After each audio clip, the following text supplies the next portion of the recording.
Assalamualaikum, selamat siang teman-teman semua. Pertemuan kali ini saya akan melanjutkan materi yang sudah kita bahas sebelumnya terkait krisis. Nah, teman-teman sudah belajar ya pada minggu sebelumnya bahwa krisis itu macamnya banyak. Ada krisis moneter, krisis fiskal, krisis neraca dagang, ya. Kemudian krisis tersebut kenapa jenisnya berbeda? Karena penyebabnya berbeda. Misalnya krisis moneter berarti dia disebabkan karena adanya kegagalan dari kebijakan moneter yang ada di dalam maupun di luar negeri gitu. Kemudian krisis fiskal berarti ruang fiskalnya terlalu sempit, negara mengalami defisit. Artinya apa? Pemasukan negara dan pengeluarannya itu jauh sekali gitu ya. Quote and quote kita terlilit hutang gitu sehingga neraca eh, neraca pemasukan kita defisit.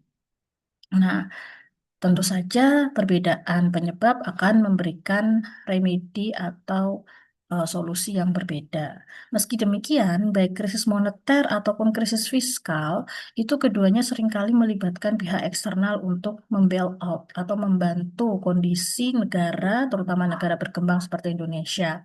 Ya, misalnya ketika kita terkena eh, terkena efek krisis moneter pada tahun 90-an, itu kan IMF juga turun tangan. Begitu juga ketika kita ada masalah dengan eh, krisis fiskal.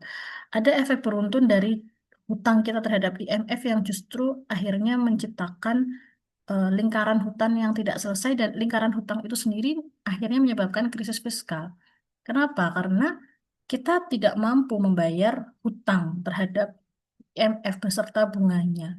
Karena ketidakmampuan itu, maka IMF melakukan intervensi di kebijakan domestik kita yang itu mereka berhak untuk bukan berhak ya, lebih tepatnya mereka akhirnya punya power, punya kuasa untuk mengintervensi ruang fiskal yang ada di dalam domestik kita, misalnya dengan meminta negara untuk membatasi subsidi BBM karena dianggap Indonesia belum mampu membayar hutang ke IMF, maka harus menekan pengeluaran melalui Melalui pemotongan subsidi. Nah, hal-hal seperti itu bisa dilakukan oleh IMF. Nah, kita akan kaji bagaimana krisis itu kemudian eh, dikelola di dalam dan di luar negeri gitu ya, dan bagaimana pula peran dari IMF.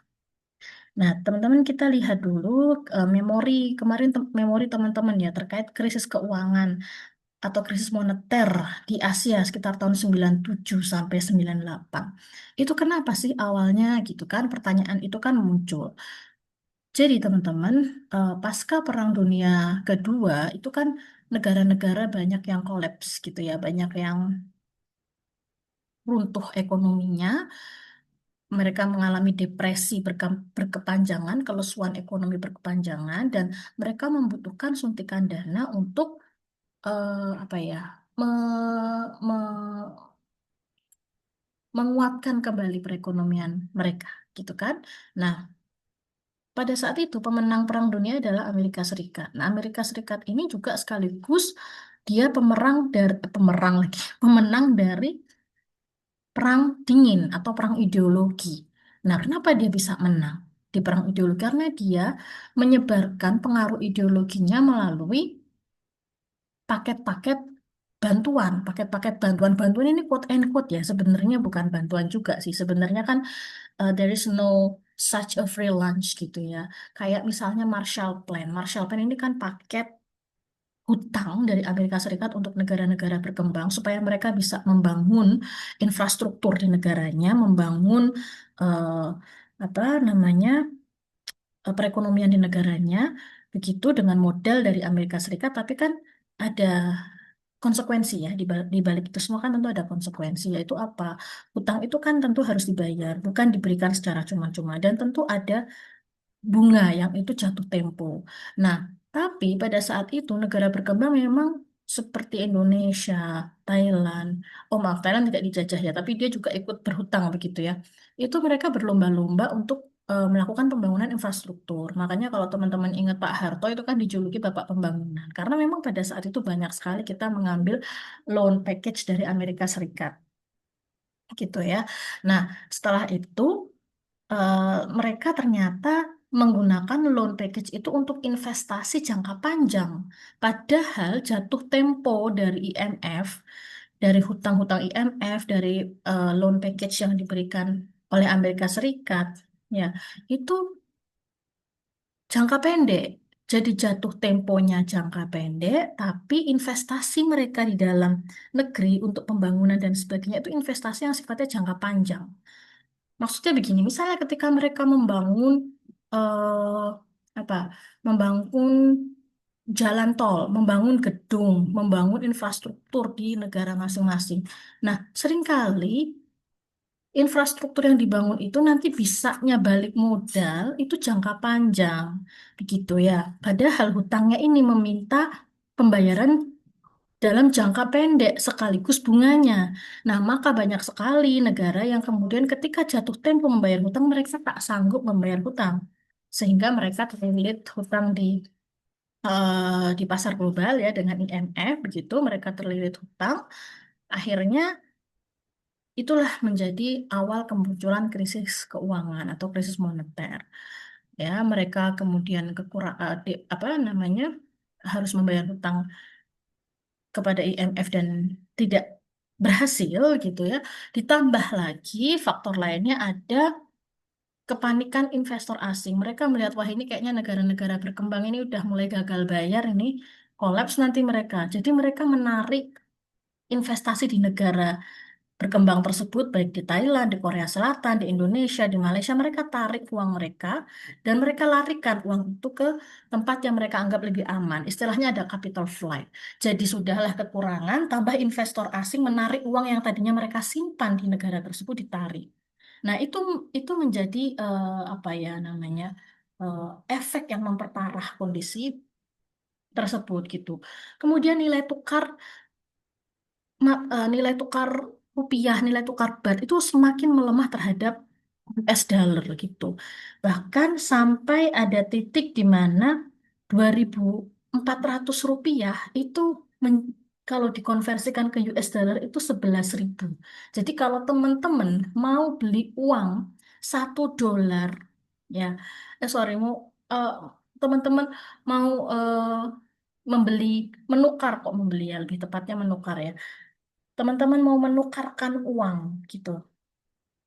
Uang 2.400 rupiah itu bisa ditukar dengan 11.000 dolar gitu. Dan itu melambung tinggi gitu kan.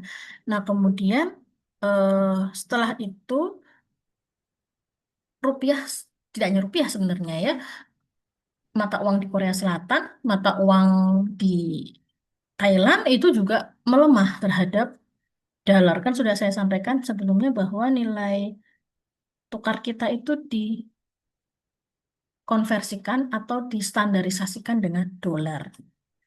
Nah, ini juga yang kemudian membuat krisis ini semakin buruk gitu ya. Kita semakin melemah. Jadi kita kalau mau membeli sesuatu karena membelinya juga harus dalam dolar gitu ya, kita harus mengeluarkan uang yang sangat banyak, harus menggocek yang sangat banyak kan gitu. Nah, karena guncangan itu akhirnya ada efek contagion. Contagion itu menular gitu ya. Karena kan sistem keuangannya terintegrasi dari satu negara ke negara lain itu nyambung gitu. Nah, dampaknya apa? Dampak dari itu semua kemudian semakin ekonomi di domestik semakin sulit, ya secara politik semakin chaos gitu. Akhirnya bersamaan dengan itu kan memang eh, di Indonesia sendiri itu kan sedang apa ya ada political instability gitu presiden kita presiden sudah Soeharto pada saat itu kan dituntut untuk dilengsarkan karena memang sudah menjabat terlalu lama ya jauh dari nilai demokratis ditambah lagi kondisi ekonomi yang semakin mencekik ibaratnya orang ini udah lapar udah kesusahan ya tapi kemudian mereka melihat eh, apa ada sosok pimpinan yang begitu super power masih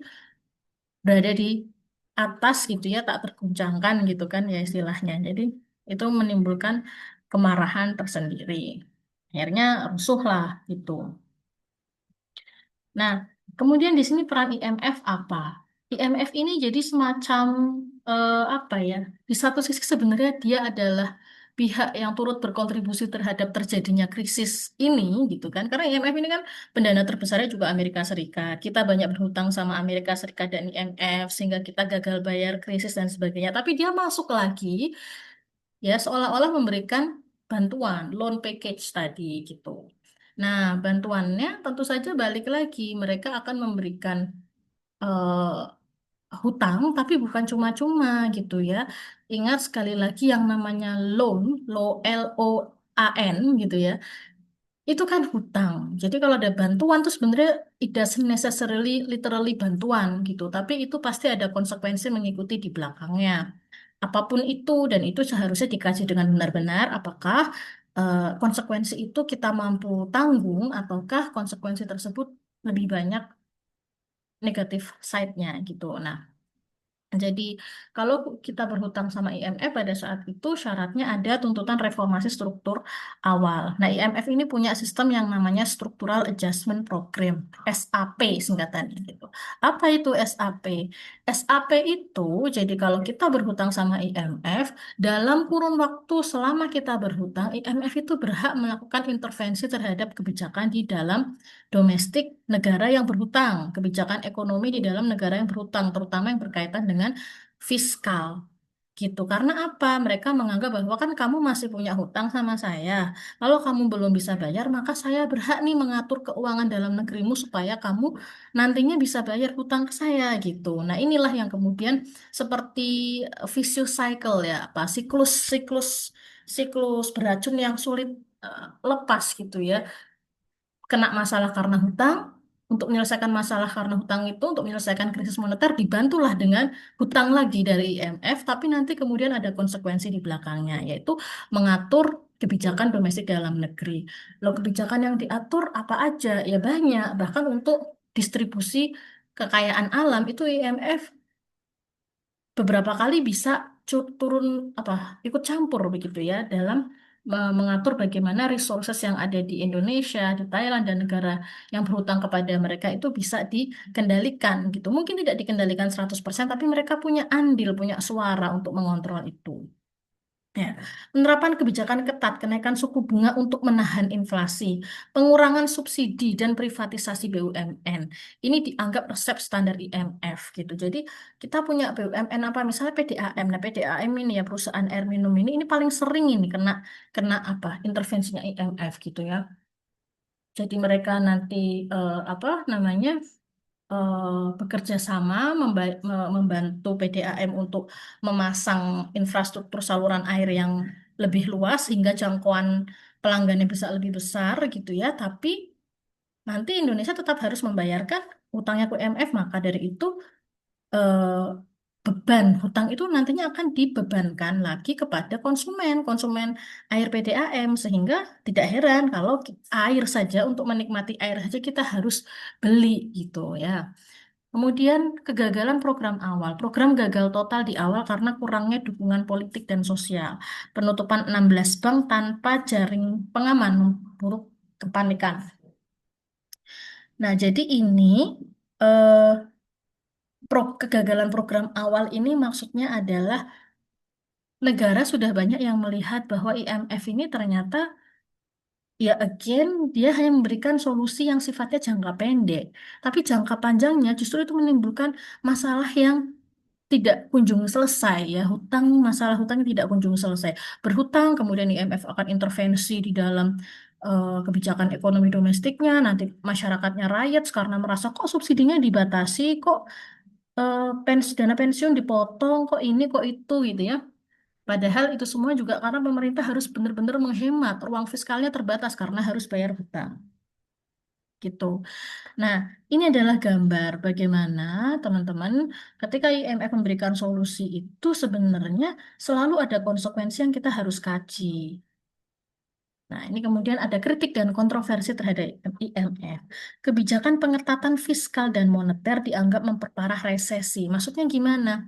Iya dong, kalau misalnya IMF ngatur, kamu naikin suku bunga kamu ya, naikin suku bunga kamu. Nah, kalau bank-bank di Indonesia pada naikin suku bunganya, orang-orang kan jadi takut ya untuk minjam uang ke bank, misalnya untuk usaha, untuk kredit usaha misalnya ya, itu kan mereka takut karena bunganya terlalu tinggi. Akhirnya mereka menghindari itu. Karena mereka menghindari itu, akhirnya ya udah usaha-usaha masyarakat ini stagnan, tidak berkembang karena mereka nggak mau resiko dengan meminjam uang di bank yang pada saat itu bunganya sangat tinggi. Nah, kalau usaha-usaha masyarakat stagnan, maka ekonominya semakin lesu.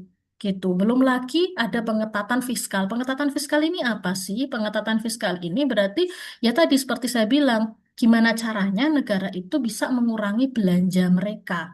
Belanja negara ini kan macam-macam ya. Ada belanja buat gaji pegawai, belanja untuk subsidi masyarakat. Subsidi juga macam-macam, ada subsidi BBM, subsidi eh, gas gitu ya, kemudian subsidi perumahan. Nah, itu dipres sama IMF gitu. Disuruh ngurangin. Udah ngasih subsidinya sama rakyat, nggak usah banyak-banyak. Ingat loh, kamu masih punya utang sama saya gitu. Ya, kamu belum bisa bayar hutang sama saya, maka kamu jangan banyak-banyak kasih subsidi ke masyarakatmu. Nah, itu kan kemudian ada efek domino lain di level domestik. Masyarakat akan satu, ekonominya lesu. Dua, ekonominya lesu, masyarakat akan mudah panik, mudah marah, mudah terpicu, gitu ya. Dan secara politis tidak stabil. Nah, protes besar-besaran mewarnai era reformasi menuntut agar pemerintah meninjau ulang dan bahkan menolak persyaratan ketat dari IMF. Nah, penolakan ini datang dari masyarakat, terutama akademisi pada saat itu yang paham betul bahwa apa yang diberikan IMF, yang katanya loan, bantuan itu sebenarnya tidak sepenuhnya bantuan, tidak se apa ya namanya, tidak segenuine itu, tidak setulus itu, ada konsekuensi di belakangnya. Ya business as usual gitulah ya kira-kira. Nah, ini yang teman-teman kemudian harus pahami gitu. Lantas apa yang dilakukan oleh negara-negara untuk memulihkan diri pasca krisis? Yang pertama, sebenarnya untuk melepaskan pengaruh IMF seluruhnya itu tidak bisa karena kita sejak awal sudah banyak berhutang dengan IMF dan kita tidak bisa deny intervensi mereka karena memang ya dari awal kan sepakat untuk berhutang beserta bunga-bunganya kan kita sepakati itu gitu ya. Pemerintah kita maksudnya menyepakati itu. Jadi tidak semudah itu cut off IMF ya, bahasa anak sekarang kan cut off gitu ya.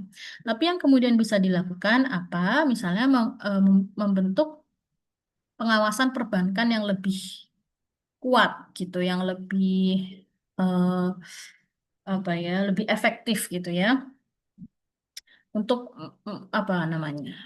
Supaya supaya ke depannya itu tidak mudah ada tiba-tiba ada program yang ngaco gitu ya. Kok program ngaco itu seperti gini misalnya, bikin program kredit perumahan rakyat yang sangat mudah gitu.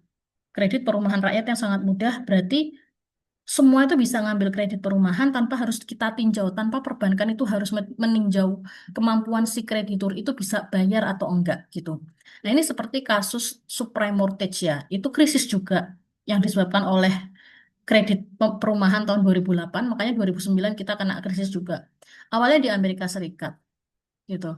Jadi pemerintah Amerika Serikat itu membuat kredit perumahan yang sangat-sangat mudah untuk bisa diambil. Perbankan tidak meninjau apakah yang mengajukan kredit itu nantinya mampu bayar atau tidak. Sehingga ketika kemudian diberikan begitu saja itu kredit ya gagal bayar. Nah, gagal bayar ini kemudian menciptakan krisis yang luar biasa dan menyebar hingga negara lain gitu. Pemulihan ekonomi, pertumbuhan ekonomi kembali positif, kemiskinan menurun signifikan, dan investasi pulih secara bertahap. Nah, pemulihan ekonomi ini saya rasa kita harus berterima kasih dengan Pak Profesor B.J. Habibie ya, karena walaupun masa pemerintahannya sangat singkat, tapi dia benar-benar punya kebijakan yang tepat gitu untuk bisa memulihkan ekonomi Indonesia yang carut marut pasca reformasi, pasca krisis Asia tahun 98. Ya. Stabilitas makroekonomi, cadangan devisa diperbaiki, dan kebijakan fiskal atau moneter menjadi lebih hati-hati. Nah, ini kebijakan fiskal atau moneter menjadi lebih hati-hati, salah satunya ya ketika Bank Sentral itu memutuskan untuk menaikkan atau menurunkan suku bunga itu harus lebih proporsional gitu ya. Jangan karena ingin ekonominya bangkit kembali terlalu bergairah ya, terlalu semangat gitu, terus jor-joran kasih program pinjaman, jor-joran kasih eh, program kredit yang tidak ada dasar ilmiahnya, tidak ada pengawasan yang tepat, dan siapapun bisa ngambil itu kan sangat berisiko. Itu yang dimaksudkan kebijakan fiskal atau moneter harus lebih hati-hati. Itu ya, saya kira teman-teman terkait eh, krisis. Nah, ini peran IMF saat ini dan pelajaran untuk masa depan. IMF kini lebih fokus untuk dialog kebijakan, pelatihan, dan penguatan kapasitas ekonomi negara anggota. Saya rasa karena sekarang eh, negara-negara ini sudah lebih banyak kerjasama yang sifatnya regional, bilateral, begitu ya, IMF ini kemudian sedikit berkurang ya intervensi mereka ya apa atau kekuatan mereka lah untuk memberikan pinjaman karena kita bisa punya banyak alternatif lain begitu. Tapi bukan berarti terus kita bisa cut off begitu saja karena pada kenyataannya memang ya suka tidak suka sistem keuangan global itu masih sangat dikuasai oleh IMF gitu ya. Nah, ini nanti teman-teman bisa baca sendiri. Kemudian untuk minggu depan saya akan bahas ulang terkait Trifin dilema dan Mundell trilema yang saya rasa itu agak cukup sulit untuk dipahami. Mungkin itu dari saya cukupkan sampai di sini. Wallahul muwaffiq ila aqwamit thoriq. Wassalamualaikum warahmatullahi wabarakatuh.